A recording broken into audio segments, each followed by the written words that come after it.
Well, in the hospital, she was not even 24 hours old. They did a hearing screen. They said she didn't pass it. They told me that he didn't pass his newborn hearing screen and that the pediatrician would come in and speak with me about that.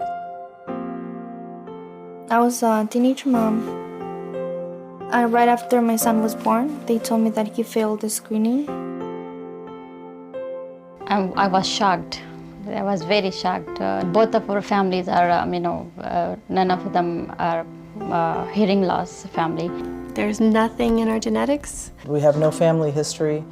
Everything was very new to us. And I was a little taken aback because I didn't like that my baby had failed something. And he wasn't even trying. I mean, if he tried, he probably wouldn't have failed. You want to believe that nothing is wrong with your son. I just didn't believe it for some reason. I mean, he seemed to be responding to me in every way a baby would. I was scared to know that he might not hear. At the same time, I needed to help him. We were worried, being slightly older and having kids, we were worried about Downs and things like that. Didn't even cross our mind about hearing loss. Hearing loss is not a unique thing, even though for us it was unique. I didn't know anything about hearing loss until both my children were diagnosed at birth. Even though there's no history of hearing loss in our family. I found out that the first 6 months is a period of rapid brain development, and it's a time that you can never go back and get again. And if your child doesn't have access to hearing during that time, they miss so much that can end up causing speech delay and other issues. They could have delayed language, they could have no language. Communication is so important for a little baby. Communication, that connection that it gives you father and son and father, that it goes back and forth, that's really crucial and important. I think it's very important for me that I found out sooner rather than, keep thinking that she would be okay. The 1-3-6 rule is you want to have your baby screened by 1 month of age. You want to follow up and have a diagnosis by 3 months of age and be enrolled in an intervention program by 6 months of age. I don't think I would have caught it, actually. I think that because he can hear out of one ear, he still responded to our voices. All our kids were taking speech, but we thought it was just a speech issue and not knowing that it was actually a hearing loss issue. We might have thought that he had autism or some sort of learning disabilities. He could have slid through his early years without us knowing. It could have caused him lacking in school and getting no confidence. One of the mistakes that I did is get to the denial, ignoring what really happened to my son, and that delayed the process for my son.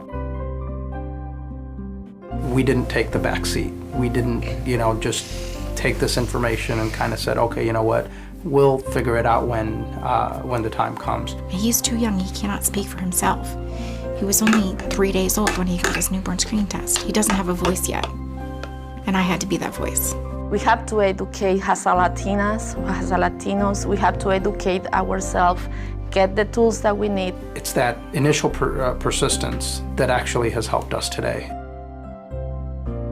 For me, in my head, I thought, okay, get over yourself. This is your newborn baby that may need hearing aids.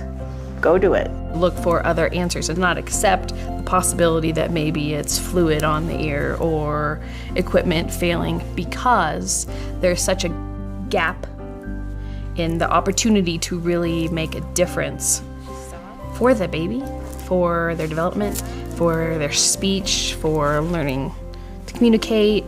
You need to do this for your child, because if not, you're not living up to your potential. You're not living up to your responsibilities.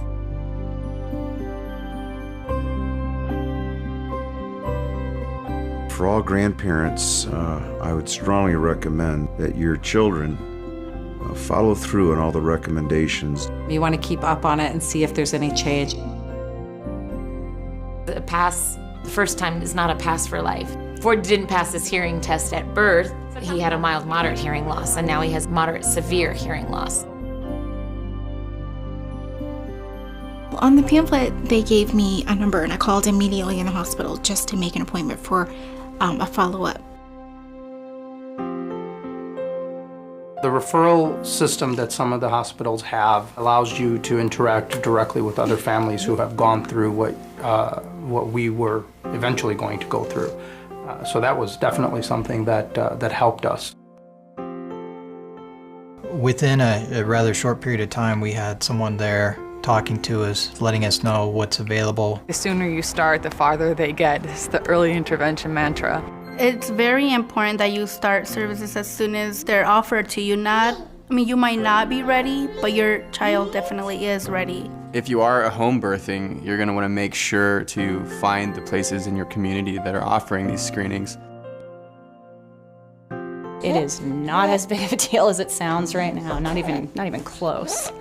There are far worse diagnoses that parents are hearing about their children every single day, and this just isn't one of them.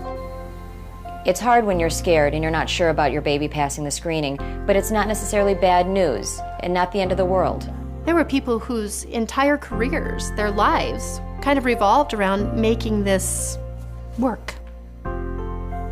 So there was hope.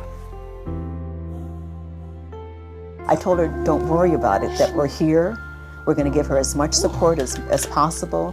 We love the baby no matter what. Obviously, we'd love them either way, and you roll with it, and you go with whatever comes. I was scared, but then I decided to go to the follow-up, and they told me that he was fine. She's doing awesome. I'm so proud of her. Very quickly, we found out that nothing had changed, that our hopes and our dreams are possible just like any other family.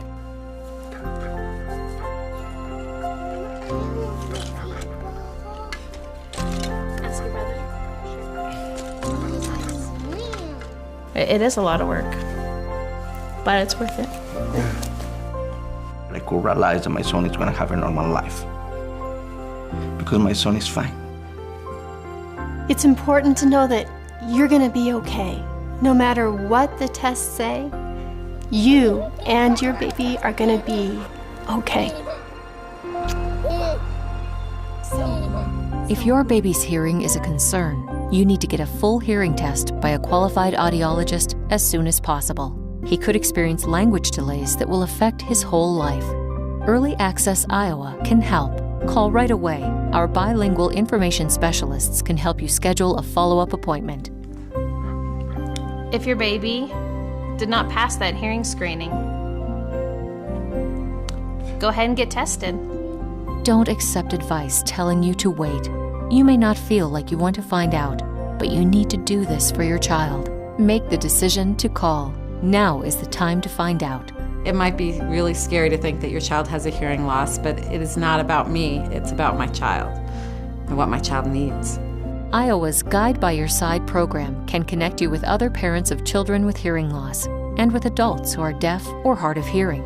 If you have questions, need emotional support, or want to learn more about making the best choices for your child and family, Guide by Your Side can help. Asegúrese de tener el diagnóstico exacto de la condición médica de su hijo.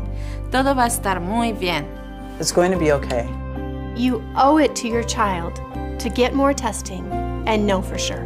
Call Early Access Iowa today and get your baby's hearing test scheduled. That's toll-free, 1-888-425-4371. And visit our website at earlyaccessiowa.org.